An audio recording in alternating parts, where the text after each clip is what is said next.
Hey, what's up everyone, it's Turbo, and today we're taking a look at Dirt 5, available on Game Pass. First off, I want to get the few, and I mean very few, negatives about this game out of the way before I explain why I've had so much fun playing this game. I noticed quite a few frame dips when passing other cars and on some jumps in frame rate priority mode, which I expected and hope this gets fixed at a later date. The difficulty modes can be very forgiving, and I found myself enjoying the game on hard mode the most because easy and normal modes seem to be a bit too easy, and by the second lap of most races on that difficulty, my rivals were nowhere to be found. Seeing as most races are 3 to 5 laps, it can be a bit of a bore with no real challenge to the races. If the game seems way too easy, go up a few notches on the difficulty.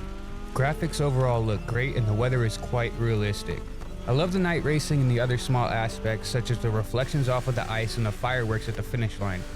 The sound is very quality as well, pretty satisfying, and doesn't seem unrealistic or overprocessed like some other racing games can overlook. If you do not have your settings to help your playstyle, you will not have a good time. Sometimes the brakes can be too responsive, the drifting in the e-brake feels great, and I feel the game wants you to drift more than use the actual brakes. If you've played any dirt games before, this will become immediately apparent. The game seems to favor the e-brake and drifting techniques similar to other drift-centered games, as you can probably tell from most of my clips in this video. If you enjoy that type of playstyle, you will have an absolute blast with Dirt 5. There are also so many cars to choose from depending on the class of racing, and it was nice to be able to buy a few and have the option to choose a specific car for an event without too much of a grind in gameplay. With that said, my favorite car with 95% completion has to be the Ford RS200. It actually might be the best car in the game for ice and road racing. I really love that car. Certainly a car to consider once you can afford it. The integration of Donut Media, which is a popular car culture YouTube channel, is welcome but not necessary. Being a fan myself of the channel, I did not mind it, but I can see that for some people it may be a bit much or even an annoyance. There are plenty of events for your taste. You have rock climbing, snow drift, ice racing, regular dirt, etc. and also the Gymkhana type stunt events that are sure to please any fan of arcade style racing games.